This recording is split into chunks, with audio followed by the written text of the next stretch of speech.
Hello guys, so in this video we will talk about our module that is repair service ticket number sequence.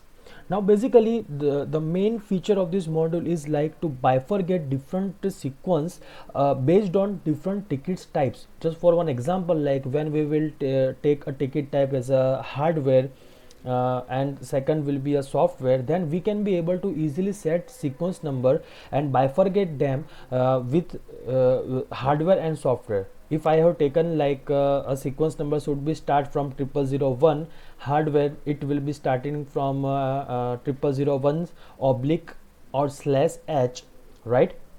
Then for the software it can be also get changed. So for each and every type of ticket, each and each and every bifurcation of ticket types, there will be individual sequence number and isolated sequence number will be maintained by the system, right? So you can be able to see the description of this module as well as the key features. So here you can see dynamic and unique ticket number based on ticket type will be generated in the system, right? And second thing will be easy to identify ticket type based on ticket number sequence, right? And you can be able to see that our module is compatible with Odoo Community Edition.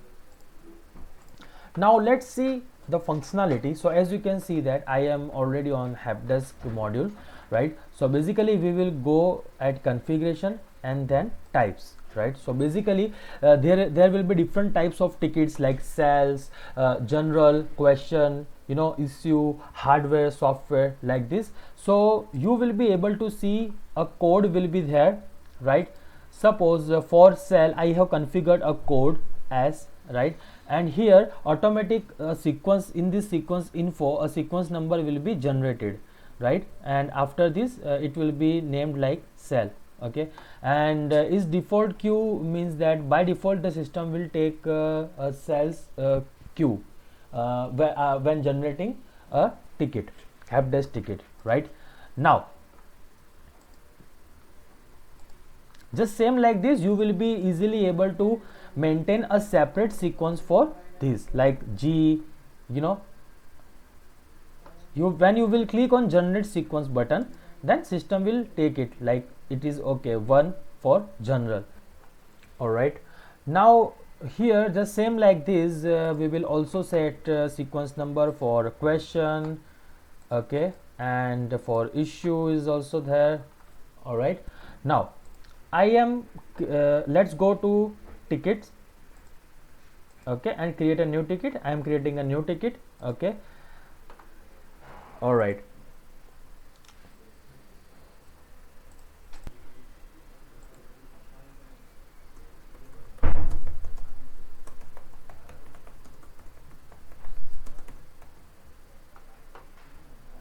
okay, and here I will select a ticket type as issue, and yes, electronics, all right. So here I am selecting also a customer.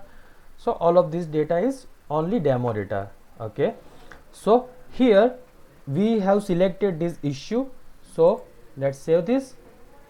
Now as you can see that we have configured as an this ticket type as issue, then whatever sequence number was configured over there, so it will be automatically taken here by system. So the main benefit is like just by this reference number different team members will be easily able to define this okay, for which issue this ticket type is, and it will also help helpdesk manager to bifurcate and to get help to resolve these all types of tickets, right? So that's it about this module's functionality. Thank you so much for watching this video.